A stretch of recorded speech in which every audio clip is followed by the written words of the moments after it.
आज म तपाईहरुसँग एकदमै सजिलो तरिकामा अनि लामो समयसम्म राख्न सकिने चिकनको अचारको रेसिपी शेयर गर्न गइरहेको छु। मलाई आशा छ तपाईहरुलाई यो रेसिपी पनि एकदमै मन पर्छ होला भनेर। यदि रेसिपी मन परे तपाईहरुको साथी फ्यामिलीहरुसँग शेयर गरेर यो भिडियोलाई लाइक पनि गरिदिनुस् है। नमस्ते, म छितेन तपाईहरुलाई स्वागत गर्छु मेरो च्यानलमा।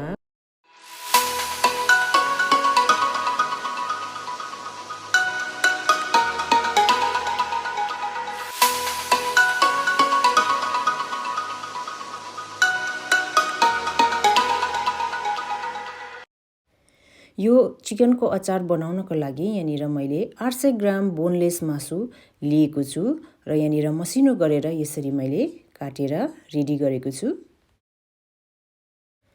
मासुलाई म्यारिनेट गर्नको लागि यहाँनिर मैले स्वादअनुसार नुन राखे। थोरै हर्दी पनि राखे। त्यसमा मैले ठुलो चम्चाको 3 चम्चा चाहिँ निम्बुको रस राखे।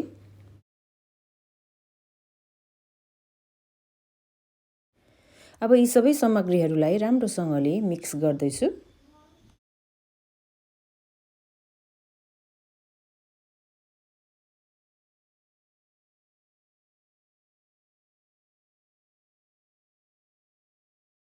कभर गरेर साइडमा राखेर अब मसलाहरू रेडी गर्नपट्टि लागे।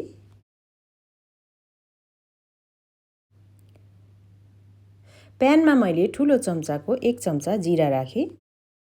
ठुलो चम्चाको 1 चम्चा धनिया, ठुलो चम्चाको 1 चम्चा सौंफ पनि राखे। सानो चम्चाको 1 चम्चा मेथी, सानो चम्चाको आधा चम्चा टिम्बुर, त्यसै गरेर ठुलो चम्चाको 1 चम्चा तोरी, 7 वटा सुक्खा खोर्सानी पनि राखे।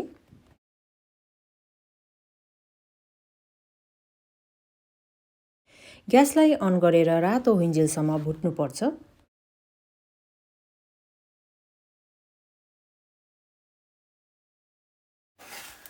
पर्फेक्ट कलर आएको छ। अब यसलाई तपाईहरुले सिलौटोमा पनि पिस्न सक्नुहुन्छ अथवा तपाईहरुले मिक्सर ग्राइन्डर पनि युज गर्न सक्नुहुन्छ, तर एकछिन यसलाई सेलिनु चाहिँ दिनुपर्छ।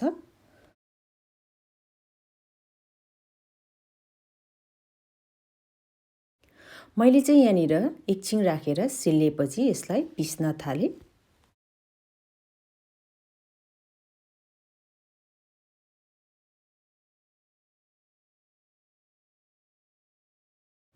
अचारको लागि मसला रेडी भयो। अब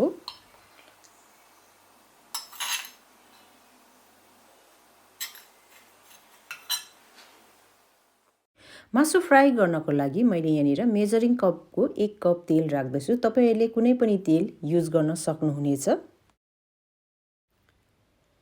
तेल राम्रोसँगले तातिसकेको छ। अब यो म्यारिनेट गरेर राखेको मासुलाई मैले फ्राई गर्न लागे।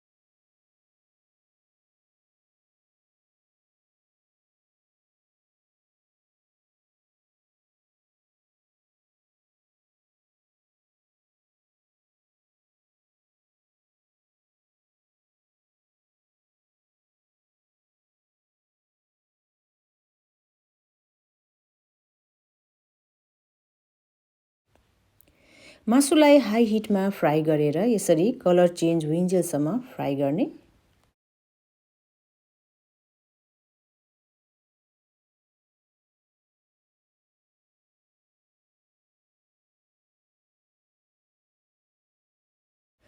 मासु फ्राई गर्दा निस्केको एक्स्ट्रा फ्याटलाई चाहिँ मैले यहाँनिर एउटा बोलमा निकालेर राख्न गए।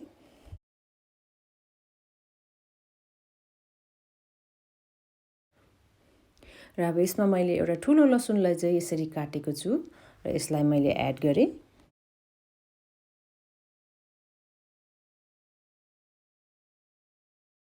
सँगसँगै ठुलो चम्चाको 1 चम्चा पिसेको अदुवा पनि राखेँ। अब यी अदुवा र लसुनलाई पनि फ्राई गरेर रातो हुन दिने।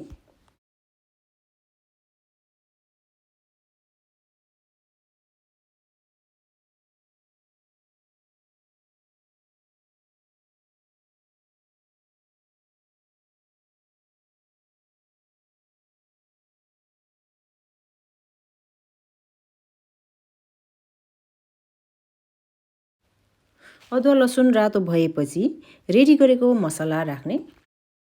सँगसँगै ठुलो चम्चाको 1 चम्चा धुलो खोर्सानी पनि एड गरेँ। अब यी सामग्रीहरूलाई चलाएर मिक्स गर्ने।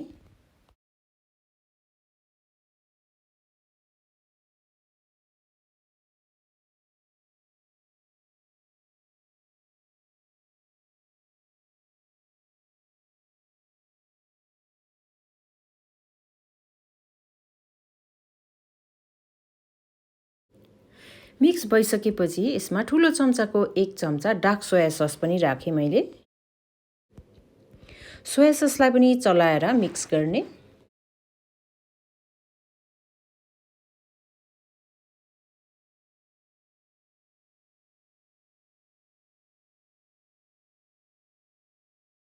मिक्स भइसकेपछि ठुलो चम्चाको 1 चम्चा आदि मैले यहाँनिर चाट मसला पनि राखेँ।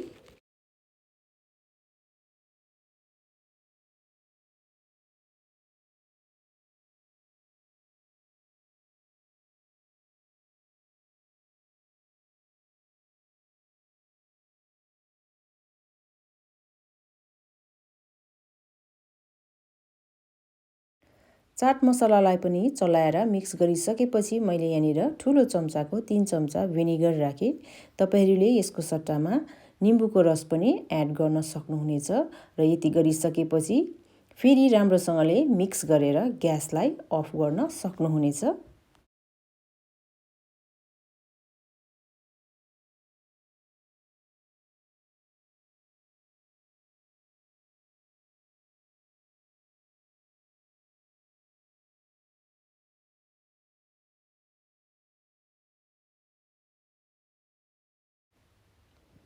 ग्यास अफ गरिसकेपछि अचारलाई एकदम राम्रोसँगले सेलिन दिनपर्छ र सेलिसकेपछि मात्र तपाईहरूले यसलाई जारमा ट्रान्सफर गर्नुहोला।